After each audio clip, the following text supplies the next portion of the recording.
Halo kawan, jumpa lagi di sini bersama dengan saya Eko Nomad. Hari ini saya mau mengajak kalian untuk belajar sedikit tentang aturan-aturan lalu lintas di Amerika Serikat. Dan kali ini saya akan drive atau nyetir mobil saya ini sambil saya akan tunjukkan ke kalian aturan-aturan lalu lintas, seperti apa harus kita lakukan, tanda-tanda lalu lintas, kemudian jikalau kita melihat tanda-tanda lalu lintas itu apa yang harus kita lakukan, karena ada banyak hal yang berbeda antara aturan lalu lintas di Amerika Serikat dan di Indonesia. Ikuti saja terus, ini akan sangat menarik. Karena apa? Karena akan ada banyak pelajaran-pelajaran yang bisa kita petik, yang bisa kita ambil, yang kalau dilakukan di Indonesia, kalau aturan-aturan lalu lintas itu dilakukan di Indonesia seperti yang ada di sini, maka itu justru akan mengurangi kemacetan dan akan lebih efektif secara waktu dan lain sebagainya. Jadi ikuti saja, ini akan sangat menarik, menambah pengetahuan kita bersama. Saat ini saya berhenti ya. Kenapa saya berhenti? Coba lihat di samping kanan kalian itu ada tanda stop. Ya, itu ada tanda stop di samping kanan kalian. Jadi kalian harus berhenti. Berhenti dan memastikan kosong. Di sebelah kiri dan kanan Anda kosong, baru kalian bisa, ini sekarang kosong, baru kalian bisa masuk. Jadi nggak boleh langsung masuk begitu kawan. Jadi kalau ada tanda stop begitu, tanda merah kemudian tulisan putih stop, itu kita harus berhenti, memastikan di samping kiri kanan jalan kita semuanya udah kosong, baru kita boleh masuk. Begitu kawan. Itu mungkin informasi yang pertama. Oke, sambil kawan-kawan menikmati seperti apa suasana sekitar sementara saya drive, ya sambil kawan-kawan bisa menikmati pemandangan, menikmati suasana sekitar, ya mudah-mudahan kawan-kawan merasa bahwa ya kawan-kawan seperti ada hadir secara langsung di Amerika. Oke. Ya, ini di samping kanan itu ada tulisan speed limit 30 miles per hour. Kalau di sini kan pakai mile ya, bukan kilometer. Oke, ini ada bundaran. Nah, kalau bundaran seperti ini sebelah kanan ada tanda namanya yield. Tanda segitiga itu namanya yield. Itu kita harus slow down, harus pelan-pelan di sini. Pastikan di samping kanan nggak ada mobil yang udah di dalam, nggak ada mobil yang udah di dalam posisi di dalam bundaran. Karena kalau sudah ada mobil yang ada di dalam posisi di dalam bundaran, kita harus nunggu dia masuk dulu. Jadi dia diprioritaskan untuk lewat, baru kita bisa lewat. Begitu kawan. Nah, sekarang ini kita mungkin kawan bisa lihat nanti di sebelah kanan itu ada petunjuk, ada tanda yang bertuliskan berapa kecepatan yang diizinkan untuk kita berkendara di setiap jalan. Nah, di jalan ini itu sign-nya 40 miles per hour. Jadi kita harus pastikan nggak lebih dari itu. Kalaupun lebih dari itu, misalnya sign-nya atau tanda lalu lintasnya itu 40 miles per hour, ya kan? Nah, kita boleh diizinkan mengendarai di atas 5 mile daripada yang sudah dicantumkan di tanda lalu lintas. Jadi misalnya kalau dibilang 40 mile per hour, kita bisa diizinkan 45 mile per hour. Lebih daripada itu bahaya, karena di sini nggak seperti Indonesia. Di sini polisi itu ada di mana-mana. Kadang kita nggak lihat. Kadang dia ada di pinggir-pinggiran jalan, ada di lorong-lorong. Nah, dan memantau kecepatan daripada para pengendara atau pengemudi kendaraan roda 4 ataupun roda 2. Jadi kita harus sangat berhati-hati di sini. Karena kalau di sini polisi itu dia ronda kawan. Iya kan, kalau di Indonesia polisinya jarang ronda. Polisinya itu hanya nongkrong di pos-pos, kemudian di saat-saat tertentu baru mereka ada namanya sweeping, bergrup-grup menghentikan kendaraan, kemudian memeriksa surat-surat kendaraan, kelengkapan kendaraan bermotor. Tapi kalau di sini enggak kawan. Di sini itu hampir-hampir nggak ada polisi secara grup itu bergerombol di jalan-jalan untuk memeriksa kendaraan, surat-surat kelengkapan kendaraan bermotor. Itu hampir-hampir nggak pernah. Yang ada di sini adalah polisinya, dia itu ronda pakai mobil polisi, dia ronda, atau dia di lorong-lorong, di gang-gang, dan di dalam mobil polisi itu ada mesin, jadi dia bisa track, bisa mengidentifikasi berapa kecepatan daripada para pengendara kendaraan. Oke, di depan saya ini 50 meter, nah saya akan berhenti karena ada tanda stop sign di sebelah kanan. Nah, nanti kawan-kawan akan lihat, nah, ini stop, sebelah kanan itu ada tanda stop, sign warna merah stop. Nah, saya berhenti. Nah, ini kosong, masuk. Saya belok kanan. Nah, itu kalau perempatan seperti itu, kawan, perempatan seperti itu ada aturannya. Perempatan tadi kan perempatan ya. Itu siapa yang lebih dulu mencapai garis di depan, itu dia yang lebih dulu harus diizinkan untuk masuk.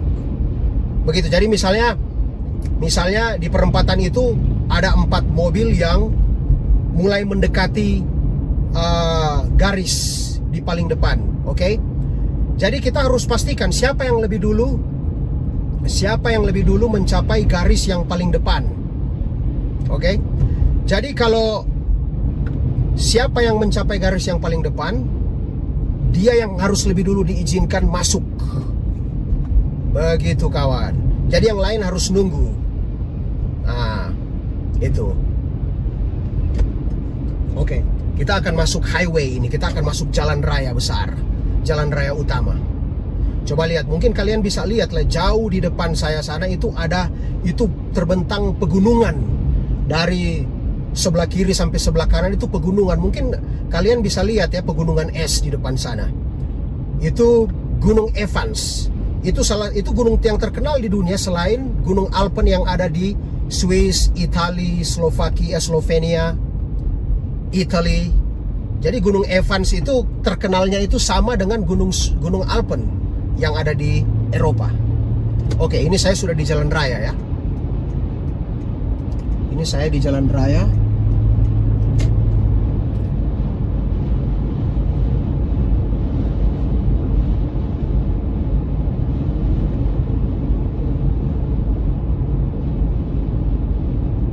Oke, lampu merah.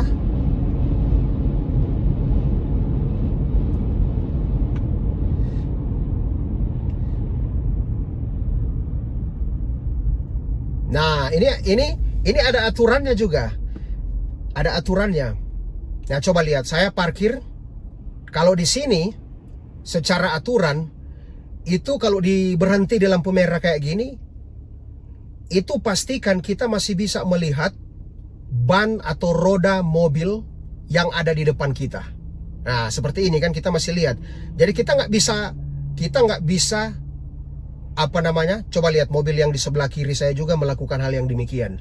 Jadi kita nggak bisa berhenti terlalu dekat dengan mobil yang ada di depan kita. Jadi kita harus memberikan jarak, dan jaraknya adalah ukuran jarak yang benar itu adalah ketika kita masih bisa melihat roda atau ban mobil daripada mobil yang ada di depan kita. Begitu, kawan. Bagaimana? Udah mulai belajar ini ya? Ya, ini sharing-sharing lah. Ini bukan menggurui tapi sharing. Karena ada ada keuntungannya juga kalau belajar aturan-aturan lalu lintas, dan kalau itu diaplikasikan aturan-aturan lalu lintas di negara-negara maju, contohnya seperti di Amerika Serikat, negara tempat saya tinggal, itu akan sangat berguna untuk keefektifan berkendara di Indonesia. Begitu, kawan.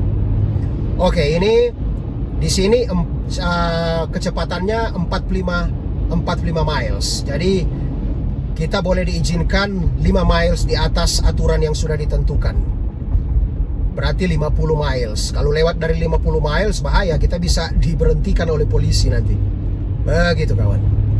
Oke, lanjut ya. Lanjut.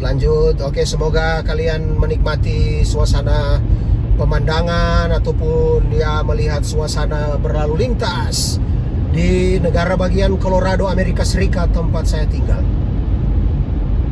Oke, nah di sini ini 55 mile per hour per jam. Di sini di jalur ini diizinkan.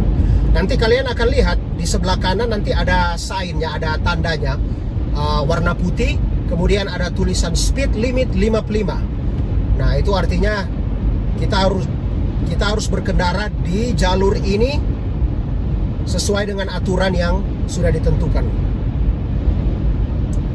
Nah, kalau lihat itu di sebelah kanan, nanti kalian lihat aja ya sebelah kanan. Nah, tadi barusan lewat itu ada tanda segi 5 warna kuning, terus di tengah itu ada gambar rusa. Nah, apa artinya? Itu berarti di sini sering ada rusa yang nyebrang jalan. Nah, mungkin sekedar informasi kalau kalian belum tahu, rusa itu mereka itu kayak nggak takut mati, bukan nggak takut mati ya. Mereka itu hewan yang cantik, tapi kayaknya IQ mereka rendah gitu loh. Kenapa IQ-nya rendah?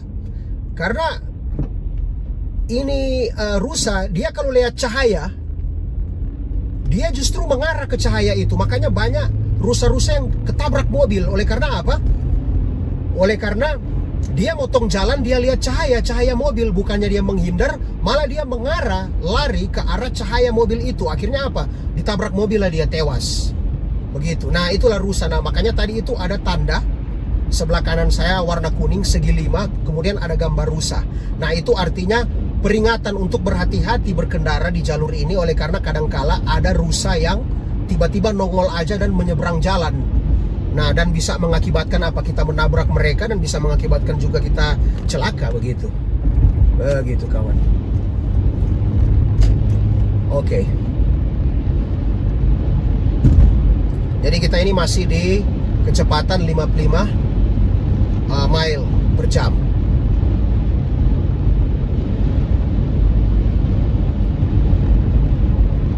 Dan kalau mungkin Anda perhatikan, coba lihat orang berkendara di sini, dia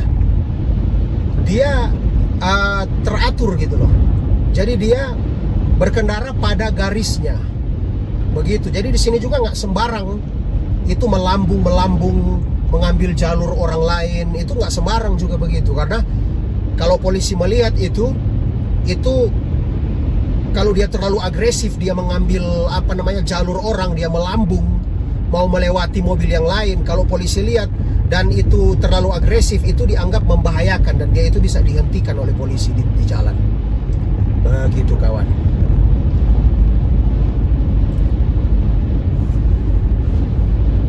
Ya, masih di highway.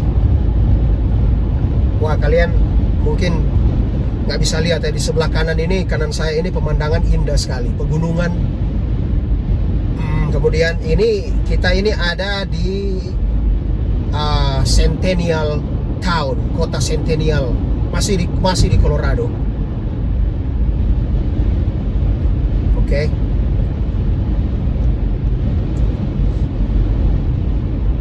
Wow, sudah 13 menit video berjalan. Masih kecepatan dianjurkan 55 atau aturannya 55 km per jam di sini. Ya, kita akan mendekati stoplight atau lampu merah. Ini masih lampu hijau, jadi kita hajar terus kawan. Oke, jadi saya ini dalam perjalanan berangkat kerja kawan ya. Nanti berikutnya saya belum akan kasih tahu sekarang apa pekerjaan saya. Tapi nanti saya akan bikin segmen episode sendiri untuk membahas apa profesi dan pekerjaan Brur Eko di Amerika Serikat. Ya, kita mendekati lampu merah selanjutnya.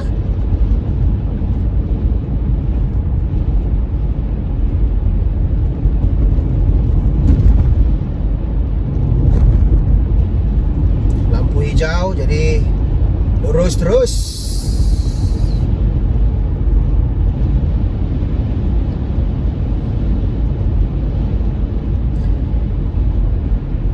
keadaan lalu lintas hari ini di jalan raya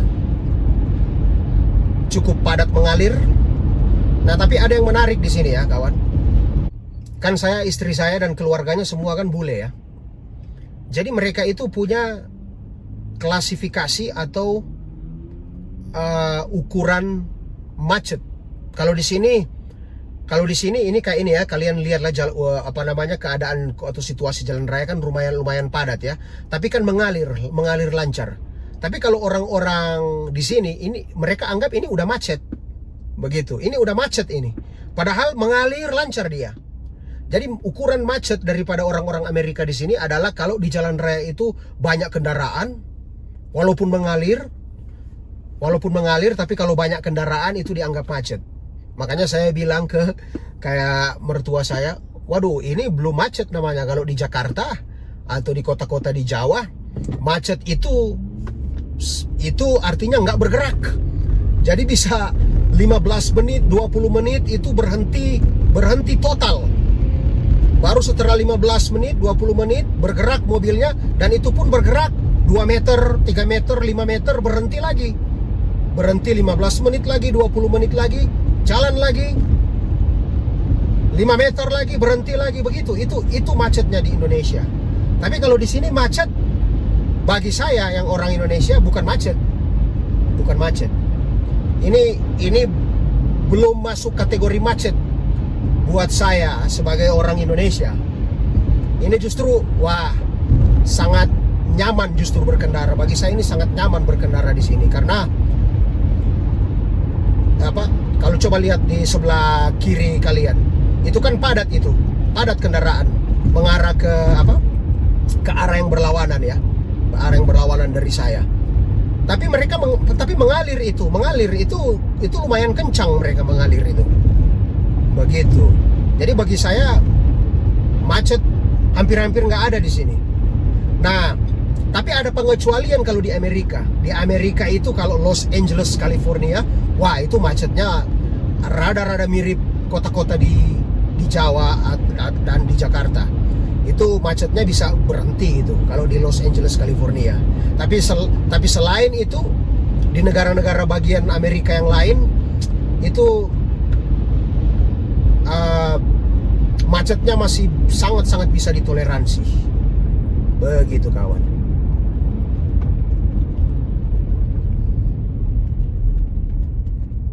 Oke, lampu merah kita berhenti ya. Coba kalian lihat ya, saya berhenti. Saya kasih jarak dengan motor yang di depan, dengan mobil yang di depan. Saya masih bisa lihat ban rodanya. Seperti itu. Nah, kenapa ada aturan itu? Karena begini kawan. Agar supaya kalau ada mobil di belakang tiba-tiba nabrak kita nggak nabrak mobil di depan kita. Begitu. Jadi kemungkinan besar kita nggak nabrak mobil di depan kita itu besar. Iya. Kenapa?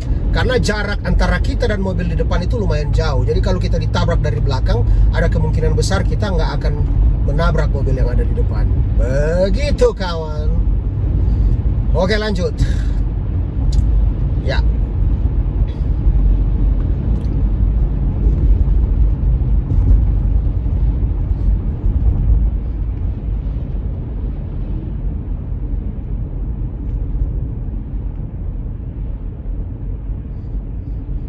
Lampu merah berhenti lagi. Nah, sedikit info kawan ya. Coba di depan saya ini, di paling akhir lampu merah ini pompa bensin. Mungkin kalian lihat itu ada tanda cat hijau. Ada tanda cat hijau, ada Starbucks. Nah, di sampingnya itu pompa bensin. Nah, harga pompa bensin di sini coba ya, saya nyetir pelan-pelan. Berapakah harga pompa bensin di sini? Di sini hitungnya per galon, bukan per liter. Jadi kalau per galon itu sekitar 2 liter. Kalau diliterkan itu 2 liter. Nah, berapakah per galon di sini? Nah, per galon di sini nanti kita lihat di depan. Ini masih berhenti. Oke, ya coba kalian lihat sebelah kanan ini. Per galon di sini $3. Kalau nggak tahu, kalau kalian bisa lihat $3.76 per galon. Jadi per 2 liter. Jadi per liter itu $1.15 per liter. Itu untuk bensin yang kelas paling rendah ya. Dan itu tipe bensin yang saya pakai di sini secara pribadi. Nah, tapi ada yang menarik kawan. Nah, ini mungkin banyak di antara kalian yang belum tahu ya. Nah, di Amerika Serikat ini setiap negara bagian itu harga bahan bakarnya, bahan bakar kendaraan bermotor itu bisa beda-beda. Nah, kayak saya ini di Colorado tinggal ya. Jadi per liternya tadi berapa? Sekitar $1 $1.15 atau 20.000 lah per liter. Tapi kalau di California, mama tua mahalnya minta ampun kawan. Hampir $6 sekarang di California per gallon. Artinya per liter itu $3 sekian. Wow, sekitar hampir 50.000 per liter. Untuk bensin biasa, untuk bahan bakar biasa di California. Di New York lebih parah, udah $7 kalau nggak salah sekarang di New York State. Bayangkan, jadi saya masih lumayan beruntung juga karena tinggal di negara bagian yang harga bensinnya ya masih bisa dibilang relatif lebih murah lah dibandingkan dengan negara-negara bagian yang lain. Begitu kawan. Jadi di sini di setiap negara-negara bagian itu harga bensinnya bisa berubah, bisa beda-beda. Nah, sekarang di Amerika Serikat ini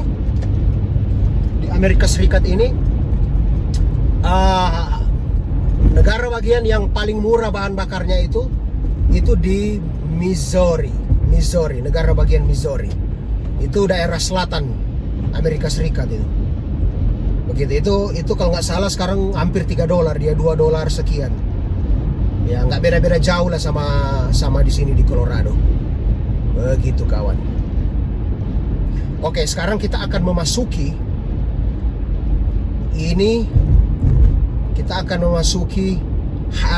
jalan raya utama, highway. Nah, ini di jalan raya utama ini kita bisa diizinkan untuk berkendara dengan kecepatan 65 mile per jam. Itu ya, coba kalian Google kilometer to mile atau mile to kilometer. Nanti kalian bisa tahu kalau 65 mile per jam itu berapa kilometer per jam. Kalau nggak salah itu sekitar 100 kilometer per jam diizinkan untuk berkendara. Nah, berkendara di jalan raya utama ini. Nah, sekarang saya mulai memasuki jalan raya utama. Ini jalan besar sekali ini. Ini di sini orang berkendara kencang-kencang di sini. Ya, sekitar 100-an lah. Oke, dan ini padat merayap. Nah, ini kalau berkendara di sini kawan, ini harus dengan konsentrasi tinggi. Karena semua mobil di sini berkendara dengan kecepatan tinggi. Nah, dan informasi tambahan, saya ini di tengah ya, di tengah line ini. Nah, kalau di sebelah kiri ini untuk jalur yang dengan kecepatan tinggi. Ya 70 km lah per jam. 70 mile per jam. Wah, 100 lebih lah dia ya. Oke. Nah, saya ambil di tengah-tengah aja. Kalau di sebelah kanan itu yang mau berkendara sedikit pelan, sedikit slow. Yang mau berkendara sedikit slow itu ambil posisinya. Sekarang ini saya ada di posisi kanan. Begitu, biar jadi kecepatan mobil saya ini lebih pelan dibandingkan dengan mereka yang berada di jalur kiri. Ya, yang di jalur kiri ini kecepatan udah kencang-kencang mereka ini. Saya di posisi kanan, tengah atau kanan, begitu. Jadi tengah atau kanan itu sedikit lambat kecepatannya dibandingkan dengan mereka yang menyetir di jalur kiri jalan. Begitu kawan.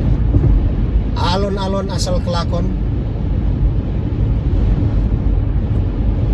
Dan jangan lupa, jangan menjadi bunglon. Jadilah pria sejati. Asik. Oke.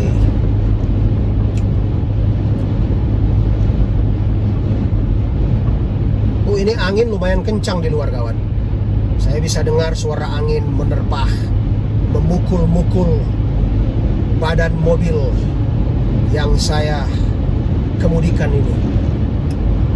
Bergoyang-goyang terasa bodi mobil ini.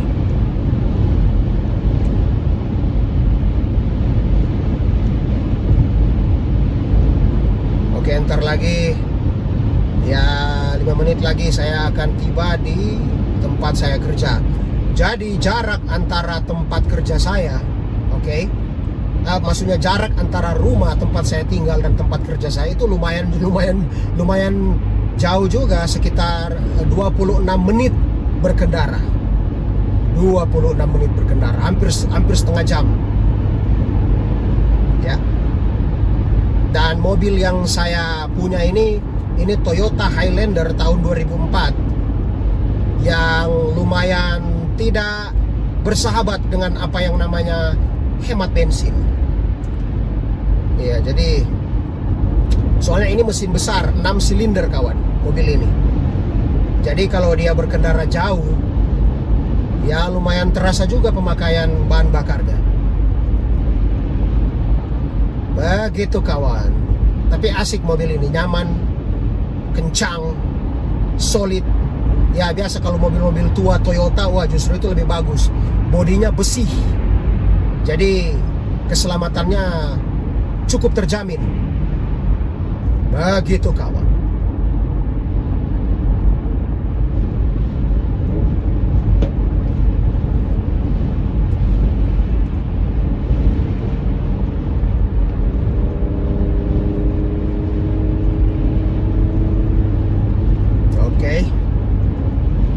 Ya 2 menit lagi saya akan nyampe di tempat saya kerja. Semoga diberikan keselamatan oleh Tuhan Yang Maha Esa.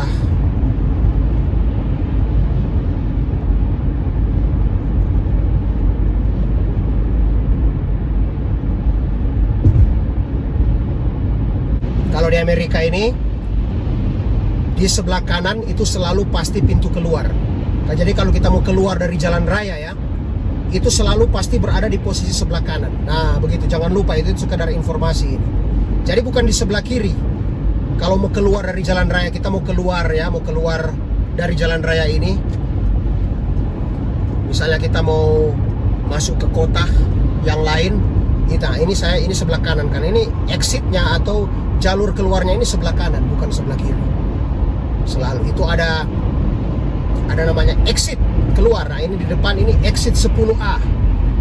Kalian bisa lihat ya, sekitar 20 meter, warna hijau ini tulisan di atas exit 10A, keluar 10A. Jadi saya keluar di jalan raya.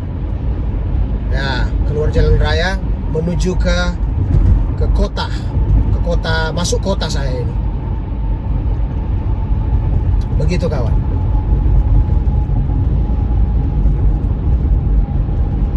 Oke, di depan ini saya ini harus berhenti di depan ini ya. Coba lihat. Ini nggak boleh langsung masuk begitu. Ini sebelah kanan, coba lihat, coba kalian lihat. Sebelah kanan itu ada segitiga, tanda segitiga merah putih itu tulisan yield. Yield itu artinya pelan-pelan masuk. Begitu. Pelan-pelan masuk. Harus pastikan, saya lihat ini ya. Ini kita kan bisa lihat sebelah di depan saya ini mobil masuk masih rame mobil masuk dari sebelah kiri. Nah saya harus pastikan mereka kosong dulu baru saya masuk, karena apalagi saya mau pindah jalur ya, saya mau masuk jalur ke kiri. Jadi saya harus pastikan udah kosong, udah nggak ada mobil datang masuk dari sebelah kiri, baru saya masuk. Nah ini kosong, udah kosong.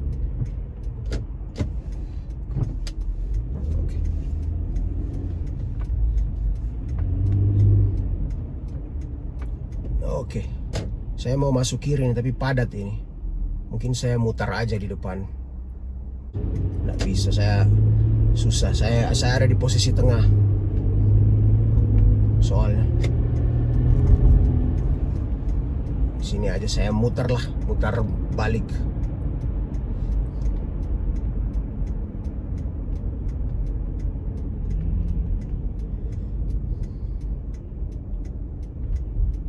Ini nggak boleh, saya harus. Oke, nggak apa-apa. Berhenti lampu merah, saya akan tarik ke sebenarnya tadi kan tempat saya kerja itu ada di seberang jalan ini. Tapi tadi saya salah terlambat masuk ke jalur kiri karena lumayan rame. Jadi ya saya saya mau ke sebelah kanan. Nah, masuk sebelah kanan. Coba lihat, itu di lampu merah itu ada lampu hijau yang ada tanda panah itu udah nyala. Jadi artinya saya masuk. Nanti saya akan putar balik menuju ke tempat saya kerja karena tadi ya salah masuk jalur, terlambat masuk jalur karena padat.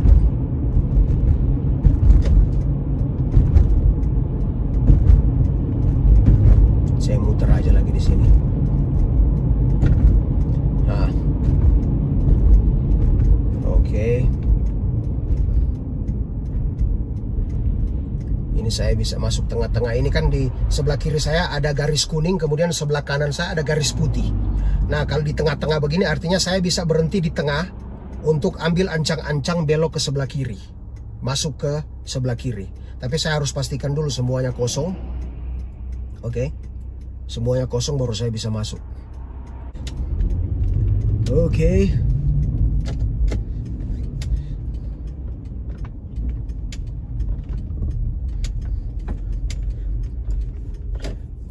Saya putar di sini aja lah.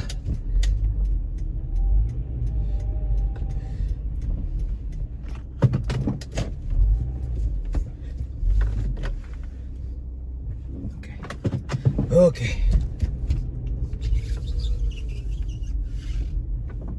Putar. Nah, ini tanda larangan stop, ini stop. Ah, itu ada stop. Sebelah kanan berhenti. Harus berhenti. Pelan-pelan masuk, lihat kiri kanan. Pastikan kosong. Oke. Oke, kosong. Saya masuk. Begitu kawan.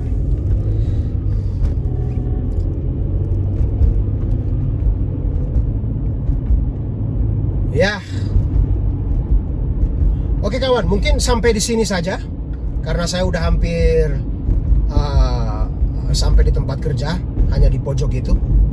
Ya, ini mungkin part 1. Nanti ada part 2-nya untuk belajar lalu lintas di Amerika Serikat. Ya, semoga vlog kali ini atau episode kali ini memberikan kita pengetahuan, informasi yang penting. Apa yang baik-baik diambil, apa yang nggak baik-baik dibuang. Dibuang. Oke kawan, sampai jumpa di episode selanjutnya. Semoga kalian semua sehat dan diberkahi. Ciao, ciao.